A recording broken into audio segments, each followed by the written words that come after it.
Welcome to Getting into Infosec, where we talk with information security professionals and learn how they got into the field. I'm your host, Eamon Elswa. My guest today is Clay Wells. He shared with us a really exciting story that he encountered in his travels as a blue teamer. But I had it all prepped up as to what I was going to do exactly, so I could just execute. And yeah, my heart was racing, and that was a huge rush. Clay Wells is a point of contact for the DC 215 group, one of the coordinators for the Blue Team Village at Defcon, and the creator of unofficial CTF challenges for local hackercons. Some of the inspiration behind it grows out of communicating with people that are within the local communities here. He's also an organizer of the first annual WOPR Summit taking place March 1st, 2019 in Atlantic City, New Jersey. If you have any questions or comments about getting into Infosec, you can reach me on Twitter at coffeewithAmon. You could also leave a comment on the site or email me at amon@gettingintoinfosec.com. All right, on to the show. Hey, Clay, thanks for coming on the show. Hey, thank you. Thanks for having me. Happy to be here. Yeah, thanks for coming on. So, can you tell us about what you do today and how you got into the field? Yeah, absolutely. So I work for the University of Pennsylvania doing information security for the School of Arts and Sciences. And I've been there in my current role for about just over 4 years. Been at the university for 10. I've been in academia for 20 years, or a little bit more than 20 years now. Oh, wow. So most of my career has been in academia. Worked for a local ISP back in the late 90s. So I've had some exposure to non-academia work environments. So been doing it in IT for 20 years, but not exclusively information security. So I started out doing computer support, installing a new CD-ROM, or back then we were rolling out Windows 95 machines. So right. Started out doing that, but then quickly found out that a professor he had a side project or a project that he used as a teaching tool. And it was a PHP application, and a guy that I was working with was developing it and running the web server and running the DNS server and running the mail server and running the file server. Wow. So it was back then Novell, but we had a bunch of Linux machines also. Right. So I quickly fell into programming and system administration right away. So doing both. And he had some good skills. Learned a lot about Linux from my colleague.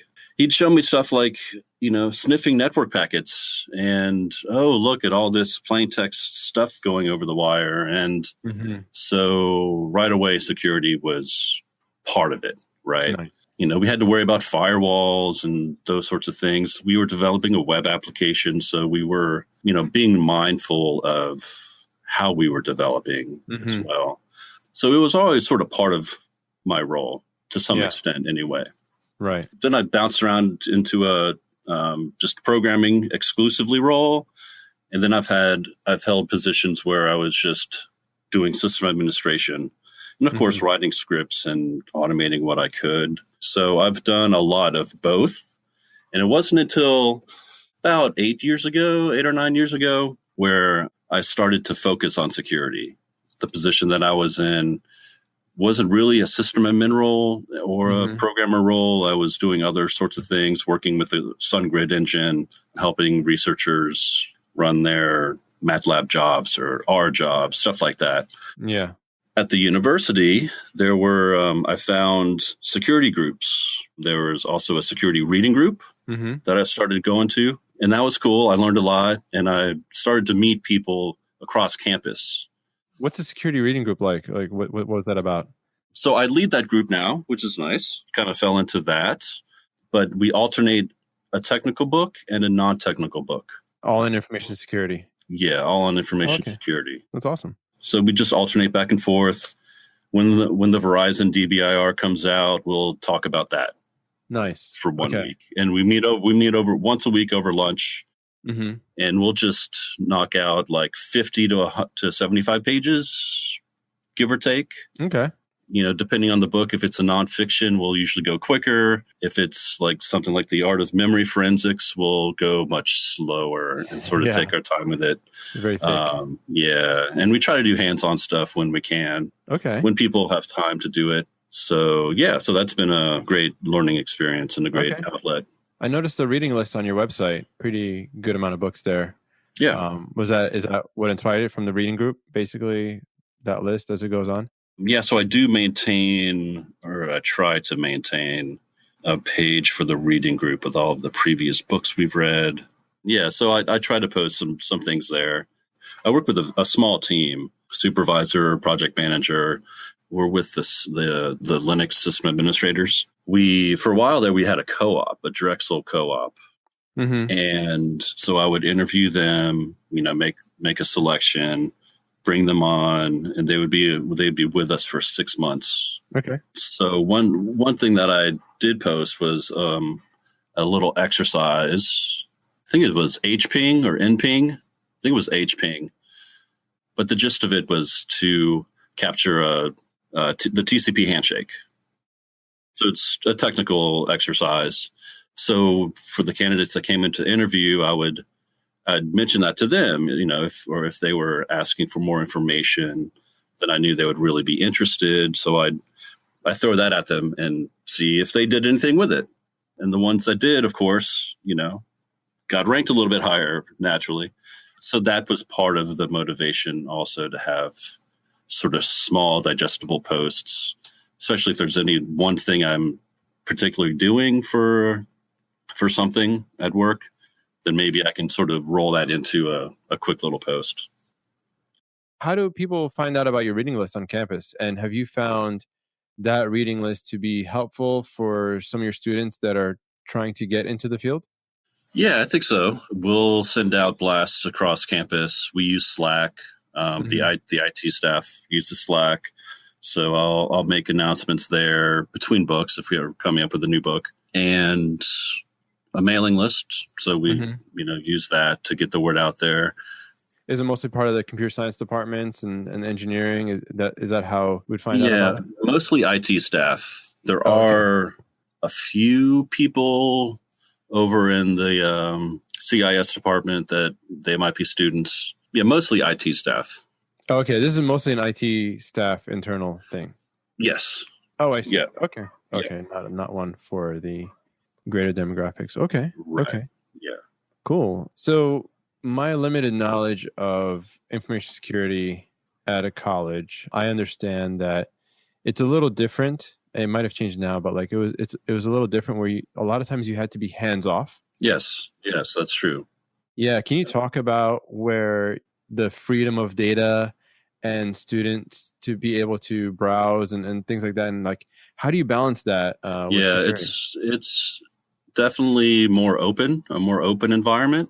Desktops are mostly managed, but there's always the challenge of we can never really see everything on our network or know about everything on our network because there are little pockets of labs doing some sort of research, and we're just not always aware of that. So it takes a lot of communication between management, and the higher ups to just let people know that, hey, we're here to help. Let us know if we can help in any way. And people tend to be responsive to that. Okay. So tell me about your first computer. My first computer, yes, I still have it. It doesn't work exactly, but it's a Commodore 64. I have the tape drive, the tape deck, the floppy drive. Awesome. I don't have the old printer, but that's, no worries there. I have the old like monochrome monitor. So yeah, I got that and I had a big sort of what the moment because my stepfather at the time set it up, had this up in my room. It's all great. And then he's like, all right, let me show you how to program this thing. I'm like, what? Oh, okay, cool. Okay. And he's like, 10 space print, hello, return. And I'm like, what is this craziness? And so that was like my knee-jerk reaction. But it's all this work that I have to do. Yeah. I was like, where are the games? Yeah. But I also had this magazine and that I was subscribed to. And in the magazine, they had code examples of games or other little tools and things. And so I would type those in, save those to disk or cassette, and then play them or run them. Most of the time, there was some sort of bug somewhere. I mistyped something, and so I had to go back and find it. So looking back on that experience, very fond memories, and very thankful that I had the opportunity to be exposed to that sort of technology at such a young age, really, fourth grade. Okay, fourth grade. That's awesome. What was your first hack in life, whether it be technical or non-technical? Where'd you get that bug? I guess you could, consider some of those programs that I was writing and then, making little tweaks to kind of hacking. I remember I have a distinct memory of being at a friend's house and he had a modem and that was amazing. I didn't have a modem, didn't have one until much older, but that was awesome. He starts dialing in and joins his BBS and there's like games and stuff. And that's when I was hooked. Nice. Cracking games or whatever it may be. Yeah. And I'm a musician also. So then start hitting puberty and then it's like drums and music becomes my life and computers sort of go by the wayside until college. Then I was right back in programming. So that's where my heart's always been. That's awesome. I'm really finding a lot of information security professionals to have this really creative side to them. So it's really cool. There's got to be something to that. I'm a strong believer in embracing that creative side and just being artistic. That's like, take a break if you're into, because a lot of people in our field sort of go down different rabbit holes and they're like, it's so hyper focused on like one topic for a while. And that's all you do, which is cool. And it's awesome. But sometimes you just need that break or have music on while you're hacking away at stuff or figuring stuff out. It just helps get you in that mood, that mindset. And sometimes I'll just take a step away and watch some sort of art documentary thing on TV or go to an art museum or something just to sort of stay in tune with that creative side. And sometimes, you can find little bits and pieces of motivation or inspiration doing those things. And now a message from our sponsor. Are you experiencing malware and bugs in your data center? Seeing payload drop-ins on your servers and equipment? Oftentimes, these bugs are in your walls and hard-to-reach places on your servers. We have a solution for you. Introducing the Cybersecurity Fogger. Simply place your fogger every 2,000 square feet, pull the trigger, and run. Our patented AI-powered nanotechnology mist will get to those hard-to-reach areas and squash those bugs instantly. No more exfiltration or keyboard logging. It will even remove any bugs on your communication lines too. Not safe for admins and interns. Do you have any cool war stories from all your time in information security that you could talk about at least? Sure. This doesn't happen very often. So when it does, it's a big thing. And it's happened twice. The most recent time, it's just a few years ago, a system was compromised and it wasn't at work. It was for stuff I do on the side. Okay. And so the Linux server was acting funky. It was compromised. So I'm like, all right, let me see what's going on. Can I SSH in? All right, I'm in. Now start looking at different processes, looking at open ports. Can I SUD root? No, I can't. The password's been changed. Crap. We're hosed. So what am I going to do? The person was on the machine at the time. Now, were they in front of their terminal actively doing something? I have no idea. But I have to assume so. Yeah. And so my heart starts racing. How can I get this person out of here? What am I going to do? The root password's been changed and it's in a remote location. So I can't just go to this machine and boot into Linux single mode and change the root password or whatever. Or do I have to call the people and have them, yank the network out and then rely on our backups? I still have access to the machine. So there's that. So I said, all right, well, let me think about this. I said, well, let me see if I can crack his password. Right. So I went ahead and ran John the Ripper on that. Okay. So let that go. And I started thinking about other stuff I can do. How did this guy, what happened? How did he get in? Found that pretty quickly. It was a SQL injection. So we pretty much owned that and got in that way. Okay, great. Let me find a way to block that. So I did. I found the file or 2 files that had this vulnerability and just removed them, basically. And I think I probably did some other thing to help shut that door, essentially. So I was like, all right, cool. And then I look back and it's like, boom, the password's found. I was like, this can't be right. But yeah, and I still remember it. It's Mark 2002. I was like, this is too good. This is too perfect. So I have root password. Now what am I going to do?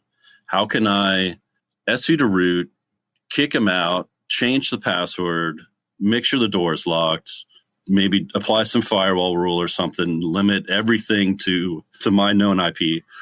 I basically did all of that really, really quickly, but I had it all prepped up as to what I was going to do exactly so I could just execute. And yeah, my heart was racing and that was a huge rush. And that's when I was like, yeah, blue side rocks. This is, you can't get that. You have to be, if you can defend and get someone off your system, it's such a great feeling. Yeah. Now, it took a lot of work to go back and make sure no crap was left behind. Yeah. Look back through his bash history. Stuff wasn't erased. So it was, kind of sloppy and they really weren't doing much. We got lucky in that aspect. So that was a few years ago. Certainly doesn't happen every day, but yeah, when those moments happen, it's like, yeah, it's pretty awesome. That's cool. That's a good one. That's really good. So tell me more about the Blue Team Village at Defcon. From what I understand, you're one of the organizers, and there's a lot of talk from what you see out in the conferences and everything. It's all focused on the red team side, all the pen testing side. Yeah, there's a lot of that. Yeah, and for me, I'm a builder. I mean, there's definitely the breaking side, but for me, I'm naturally a builder, and I see that most of the jobs out there are for builders. You're looking for security analysts, security engineers. We're on the inside. Yeah. So you can tell me more about that because I really want to talk about the blue team side and because what I'm seeing is a lot of people that are trying to get into Infosec field are really attracted to that red team, the pen testing part. Yeah, absolutely. But I feel like the blue team part is overlooked, and that's where a big need is. Yeah, I think it certainly hasn't been like the sexy Infosec job to have.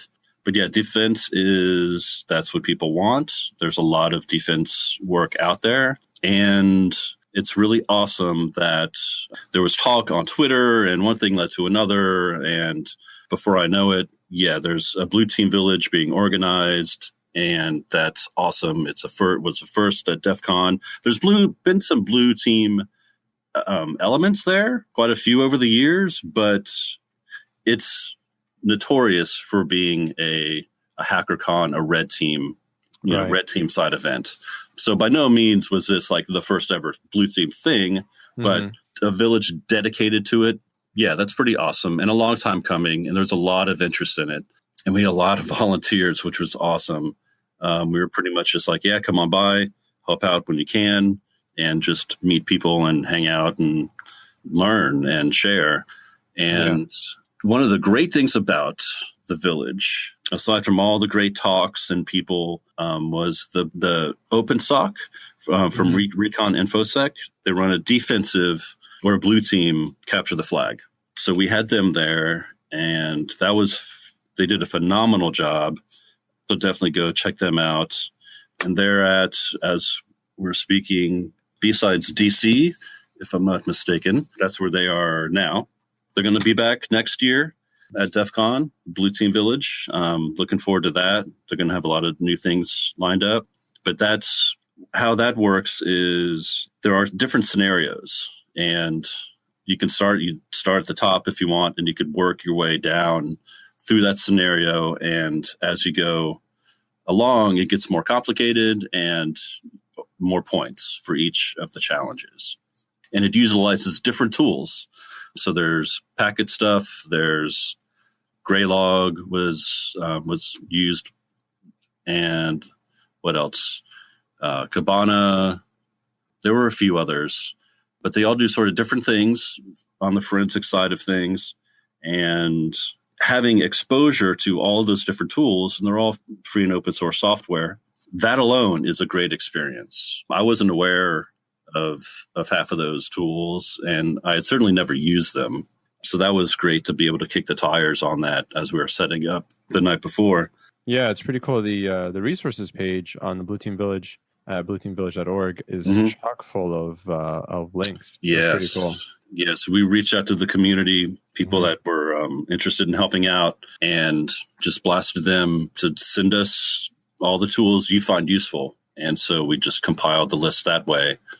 And of course, we want to keep that up to date so it doesn't go stale. We'll keep that updated each and every year. Okay. As new tools come out, and maybe it's some sort of things sort of retire or fall off. Yeah, so a lot of good resources on there. So what are some things that you would recommend to folks getting into the field? Yeah, so some general advice. One thing I think is important is to have, especially if you're new, is take a holistic approach to InfoSec. Dive into the culture, different cons, music, people, volunteer, get out, get involved. That's important. Learn about a little bit of everything. Okay. And then find what really interests you and go for it. You never know what it might be. And it might not even be technical. So there's that side. There's the non-technical side of things also. I would say try to learn to do some basic things with system administration and learn some basic programming. Scripting in whatever language. Yeah. There's Python is huge. There are lots of examples out there. Learn little exercises, just try a few just to get a feel for it and see if you even like it, but also just to learn a little bit about it, because you never know when that might come in handy. Right. I would also recommend, especially if you're on the Linux side of things, I guess you can do some of it on the Mac too. I don't use the Mac that much. I did for a few years, but primarily Linux. I would say compile stuff. There are a couple, package managers are great. It's great to apt-get stuff or to yum install things, but try compiling a custom Linux kernel. And if that seems like too much of a daunting task, that also helps you learn a lot about hardware. Try Nmap, compile Nmap. Yeah, any tool that's out there, or exactly. If there's any of the open source security tools, it might have a release, but instead of the release, try to compile it yourself. Yeah, exactly. Just to see what it's like, even just to go through the configure, make, install. Right. Boom. And you can install it anywhere. It doesn't have to be user bin or user local. So try that a little bit. Reading that's extremely helpful. You can learn so much from so many different books, technical and non-technical. Yeah. And learn about some of the history. Go back and read some old FRAC issues. Yeah, and just kind of go from there. Have you ever read Masters of Deception? I have not. Oh, good read. Yeah. Very good read, especially if you're in the BBS days. Okay. I'll have to check it out. Yeah, I saw on your list that you had Kingpin, so that's on my to read list. Something more modern, but Masters of Deception, really good book. Yeah, it's awesome. So you are one of the organizers of the WOPR Summit. Yes. Yeah. Tell me how that came about. What drove you to do that? What's the purpose? What should people know about the WOPR Summit? Some of the inspiration behind it grows out of communicating with people that are within the local communities here. I'm in Philly, and we have a bunch of different meetup groups. And they all do something, things a little bit different. But leading up to Defcon, we're like, wouldn't it be pretty badass if we kind of all got together somewhere before we go and just kind of hang out and party and, whatever, do stuff, do the CTF or something. That's where some of the inspiration came from. One thing that I always enjoy doing is just participating. That's actually I went to my first Defcon 2 years ago, and I went to not to talk too much about Defcon, but that's where a lot of inspiration has come from. The DC 101 panel, so the Defcon 101 panel that I went to was probably the most memorable and fun part, at least that I can talk about from that Defcon. They were all about, every one of them on the panel was about participating and doing stuff, be part of it. And it is what you make it. And that life is like that as well. So that was inspiring. And so I sort of ran with that. And was I doing this before? So I started creating my own CTFs also. And that helped me learn a lot about different things, or it allowed me to dig deeper into different topics. So that's where the inspiration came from. You don't see any, I'm not aware of like really immersive, hands-on learning experiences at an affordable price, right? Yeah. For people. There's a bunch of trainings you can go to, and you can spend thousands of dollars easily. So that's not really accessible for a lot of people.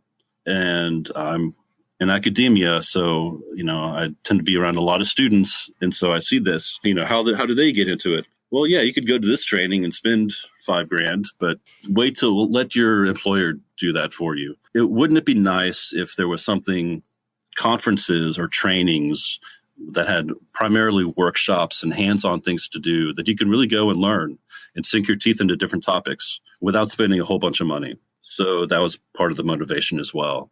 And I just reached out to a few people, see if they might be interested in helping with that. If they thought, hey, does this seem like something like a good idea? Do you think I should pursue this? So it sort of gained steam enough to like keep going. It's like, all right, cool, let's do this. And so started reaching out to more and more people. And there was at some point, probably 2 months ago, roughly, where it's like, all right, we're going to do it. Let's do it. That's awesome. Yep. So I'd already been talking with people at in Atlantic City, Caesars Entertainment in Atlantic City. So we were already going back and forth with what it would take to have some sort of conference that we could organize. And they've been very helpful and a pleasure to work with so far. Yeah, so it's slated for March 1st, which is Friday through the 3rd. And we're just going to open with a welcome reception Friday night. So people can just come hang out. We'll probably have some on-the-spot CTF stuff going. So if people want to get their hands dirty doing things, that's going to be there. And then we'll kick off Saturday. We'll have a track of talks and a track of workshops. And we'll end Sunday afternoon. So we'll do that Saturday and most of the day on Sunday. That's awesome, man. It's very exciting. That's really exciting. Yeah, it seems to be a good gap between Hope, which is every other year, and then in New York, right? And then Defcon, which is in Las Vegas. I know as a former East Coaster, it was hard to get out to Defcon, right? So, yeah, it is. That's common. Yeah. I hear that a lot. So this is an annual conference? Yep, this is our inaugural year. So this will be our first year. But yeah, the plan is definitely to do this every year. We're going to be at Bally's in Atlantic City. Me and one of the other organizers went out for a site visit this past weekend. And that was great. We got to see the rooms. They showed us another room that would give us more space. So they sort of included that also. And, the contract's already been signed. So that's awesome that they're willing to add a little bit more space for us. Yeah, so we're moving right along. Good stuff. What is it that you need from the community, or if you have the community's attention right now? What is it something that you're looking for from the community? Just to help spread the word. And if you're interested in volunteering, we need volunteers. So please, by all means, reach out. We're on Twitter. DMs are open. Or clayball at woprsummit.org, or even volunteers at woprsummit.org. That way the group will get it. So yeah, just reach out, spread the word. We're all about doing things and making stuff.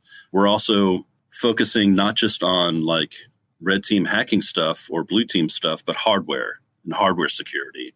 I think it's really important for us to bring in like that aspect of like the maker community and like the people that are out there making badges and stuff, and the people that are doing the hardware security. I don't think we hear enough about them and enough about what they're doing and how we can be involved, or how people new can sort of get involved in that aspect of the field. So that was a huge inspiration to really bring in hardware as a main focus. That's awesome. That's really good. So what does WOPR mean? What does it stand for? Yeah, so it's a movie reference. People should be aware of it. If not, all you youngins out there. Nice. Yeah, there are a handful of hacker movies that everyone should watch, right? Yeah. I'm putting together a list actually like that. Sneakers, hands down, one of my favorites. And of course, hackers and war games. So yeah, those are the top three. Because I'm looking all over. I'm like, where's WOPR? I'm like, I don't see it. I'm like, oh. Yeah. Yeah, and some people on Twitter, they'll have it like as part of their avatar and stuff. So it's like, oh, all right, there's, free advertising. Do you have anything specific for younger folks for learning more about InfoSec? At a lot of the B-Sides events are doing, and even Defcon Roots, getting the kids involved. It's awesome. I've got a little one also, and he's getting to be about that age. I mean, he can read and write and stuff, but it's like getting into he's almost there, I think. So yeah, like Minecraft, write your own Minecraft mod. Little things like that. Keep it fun. There are plenty of books out there. No Starch has a lot of good ones. I love No Starch. They're a sponsor for WOPR Summit. We should be getting some books and e-vouchers to give away. So big shout out to them. They're very active in the community. But yeah, there are a number of books out there for kids, even like hardware focused and electronic focused for kids.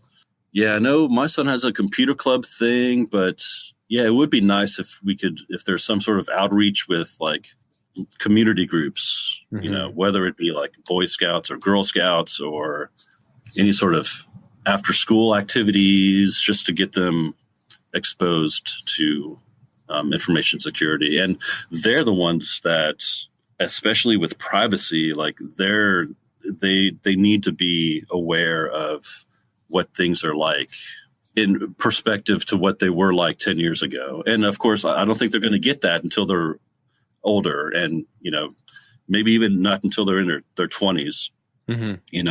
I'm not sure how much thought teenagers really give to that. I don't know. I'm sure a lot do, but I'm sure a lot don't.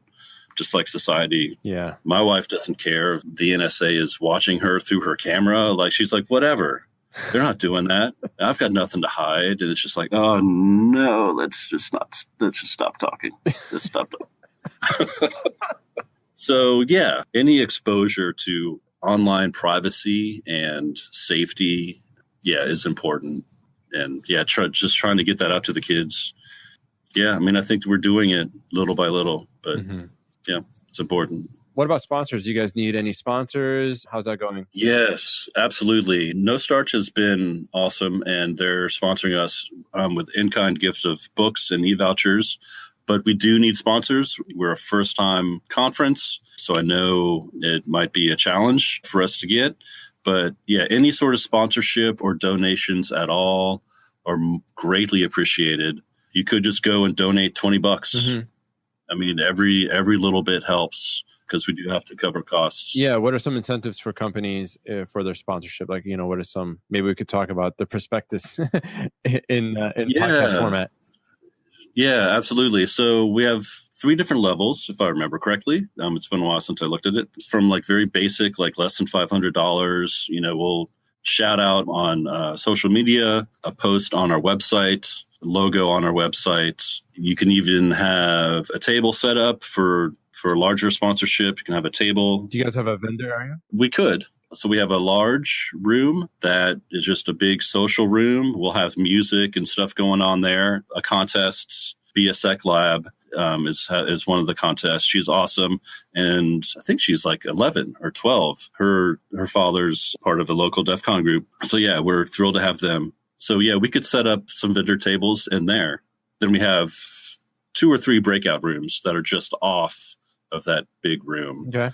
Yeah, the sponsorship prospectus has all the details, and we're willing to take creative sort of sponsorships also. So if it's not mentioned specifically, just reach out. and we're more than happy to work with you and try to make something happen. That's awesome. That's awesome. Are you guys a nonprofit? Not yet. So it's all run under an LLC, but maybe next year. That's where I would like to take this. Right. Okay. Is to have it be a nonprofit. Okay. Awesome. Yeah. Good stuff. Well, Clay, this has been really fun. I've had a good time talking. Cool. Yeah. Well, thank you. I have too. I appreciate it. Yeah. We'll leave details about the summit in the show notes. Okay. Awesome. Cool. Thanks a lot. Awesome. Thank you. Thanks for listening. I really appreciate it. If you like this show, please share it with your friends and let others know. If you have any questions or comments about getting into Infosec, you can reach me on Twitter at coffeewithamon. You could also leave a comment on the site or email me at amon@gettingintoinfosec.com. Next week, my guest will be a member of the law enforcement community. Really looking forward to sharing that with you. Every week, I let my guests pick their music for their outro. This week, it's a creation by Clay himself. Here it is in its entirety. See you next time.